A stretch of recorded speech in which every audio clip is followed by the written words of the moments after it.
Real quick before the video, I'd like to give some recognition to Memories of Hyrule, a traveling piano performance that plays songs from the Legend of Zelda series. Not too long ago, I was blessed with the privilege of getting to see this magical performance live in Denver. This video isn't sponsored or anything, I'd just like to give them some recognition.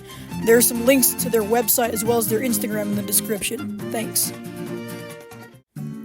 Animal Crossing. A lovely, lighthearted series where you just get to chill with your friends, pay off loans, customize your house, and so much more. One of my favorite things to do in New Horizons is contributing to the museum. I've spent hours digging up any hole I can find to try to discover a fossil that the museum doesn't already have. However, on my island and on Captain's Boat Tour islands as well, I'll occasionally dig up a broken clay figure, its decrepit face covered in old soil. This means I've found a gyroid. Planting and watering a gyroid fragment will cause it to repair itself into a fun little musical statue that will play to the rhythm of the music, depending on the time of day and location. Gyroids are a fun little part of Animal Crossing games, especially in New Horizons, but if you think about the concept, it's pretty strange. Just finding a seemingly random little broken statue buried in a hole that will reanimate if buried and watered. This leads me to think, what are gyroids? Where are they from? What's their purpose? Let's dig deep into the untold history of Animal Crossing's strangest aspect to find out. Alright, so if you're watching this, you probably are aware of how gyroids work.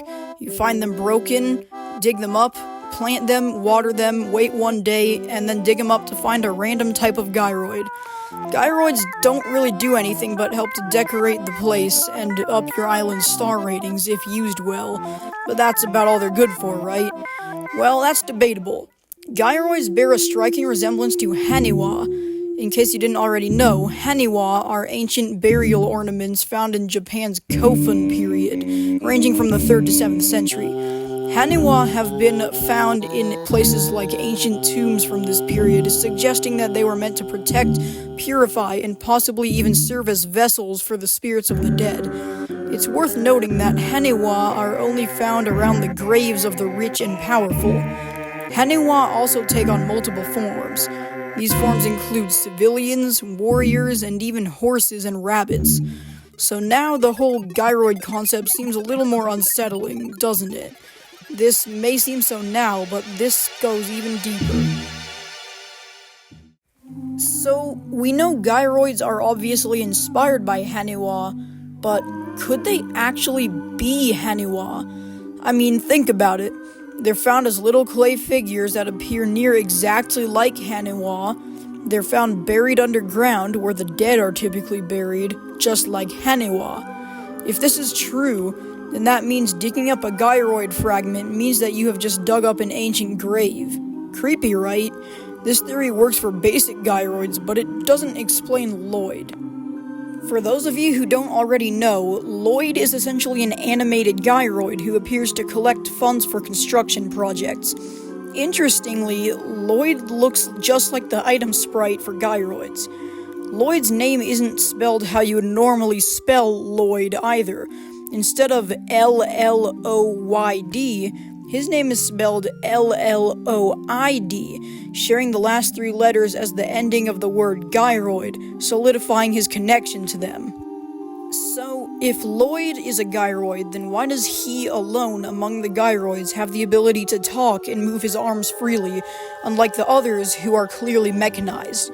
Well, it's unclear because of how old they actually are, but haniwa may not have only protected the dead, but served as vessels for their spirits as well. If this is the case for Lloid, then it makes the fact that he could talk and move freely a lot more reasonable.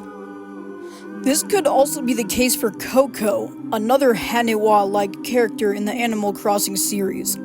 Coco is notably different to the other haniwa-inspired characters in that she's not a human-shaped haniwa like the rest, she's a rabbit. It's unclear whether Coco is a gyroid or not. She's definitely a haniwa, but she lacks the iconic bent arms and has legs. Seeing this, Coco is probably not a gyroid, but not all haniwa have to be gyroids. Gyroids are simply just mechanized haniwa. Knowing that both Lloid and Coco are likely still inhabited by the spirits of those who they were supposed to protect, it's a bit sad to think of what might have happened to them. Perhaps Lloid was fatally wounded in a construction accident, which would explain why he wears a hard hat and is only present during construction projects.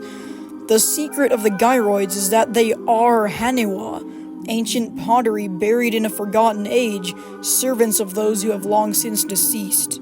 It just gets more depressing the more you think about it.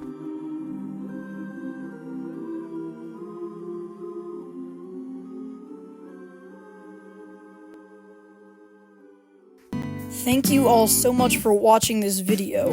It took a lot of work, so even just a like and or subscription would be really appreciated. What are your thoughts on the Gyroids? Are Lloid and Coco vessels inhabited by the spirits of the dead, or are they something else? Let me know in the comments. Thanks again, everyone, and remember, it's dangerous to go alone.